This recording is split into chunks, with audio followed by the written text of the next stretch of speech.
তো তোমরা অনেকেই শুনেছো মানুষের বিভিন্ন রকম অপারেশন হয় হসপিটালে, আর বিড়াল কুকুরদেরও অপারেশন হয় এরকম একটা জায়গা রয়েছে আমাদের পূর্ব মেদিনীপুর জেলা তমলুকের কাছাকাছি। তো জায়গাটা কোথায়, আর আজকেই বিড়ালটাকে নিয়ে যাবো অপারেশনের জন্য। তো কিসের অপারেশন হবে, কেনই বাইরের অপারেশন হবে, তার জন্য তোমাদের দেখতে হবে পুরো ভিডিওটা। তো হেই গাইস, সবাই কেমন আছো? আশা করি সবাই ভালো আছো।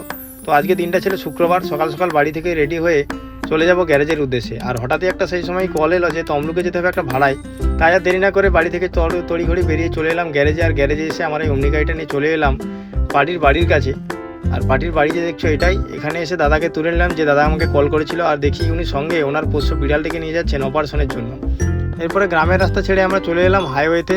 আর হাইওয়ে ধরে কিছুটা আসার পরে রাধামণি ক্রস করে আমরা পেয়ে গেলাম নিমতৌড়ি সিগন্যাল। এখান থেকে ডান দিকে যাচ্ছে এই যে রাস্তাটা ময়না, আর বাম দিকে যাচ্ছে তমলুক হসপিটাল মোড়।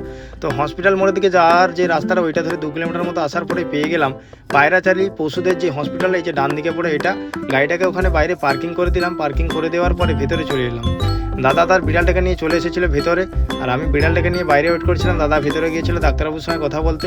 গিয়ে দেখলো যে ডাক্তারবাবু নেই, কিছু কাজের সূত্রে বাইরে বেরিয়ে গেছেন। তাই জন্য আমাদেরকে একটু ওয়েট করতে হবে ওখানে। আর বিড়ালটাকে ভেতরে টেবিলের মধ্যে রেখে দিয়েছিলাম একটু বাতাসে। আর ওকে দাদা বাড়ি থেকেই অ্যানাস্থেসিয়া দিয়ে নিয়ে এসেছিলো, তাই ও একটু অজ্ঞান হয়ে ঘুমিয়েছিল। আর বাইরে এসে ওয়েট করতে করতে দেখলাম একটা ঠাকুমা একটা কুকুরকে নিয়ে এসেছে ডাক্তারের কাছে, আর একটা দাদু এসেছে আর একটা ছাগলকে নিয়ে ডাক্তারের কাছে। ছাগলটা নাকি কাশি হয়ে গেছিলো, তাই জন্য ওকে নিয়ে এসেছিলো এখানে। আর দাদু ওকে একটু বেঁধে দিয়ে চলে গিয়েছিল বাইরের দিকে। তারপরে ও ভাই বিশাল চেঁচামেচি শুরু করে দিয়েছিল দাদুকে না দেখতে পেয়ে। এরপরে দাদু যা চলে এলো, দেখলাম ও মোটামুটি চুপ করে গেল। এর থেকে বোঝা যায় ও দাদুকে কতটা ভালোবাসে এবং কতটা চেনে।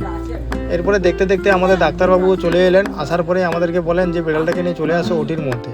তাই আমরা দেরি না করে ওকে নিয়ে চলে গেলাম ওটির মধ্যে। আর ওকে আবার একবার অ্যানাস্থেসিয়া দিয়েছিল যাতে ও অজ্ঞান হয়ে যায়।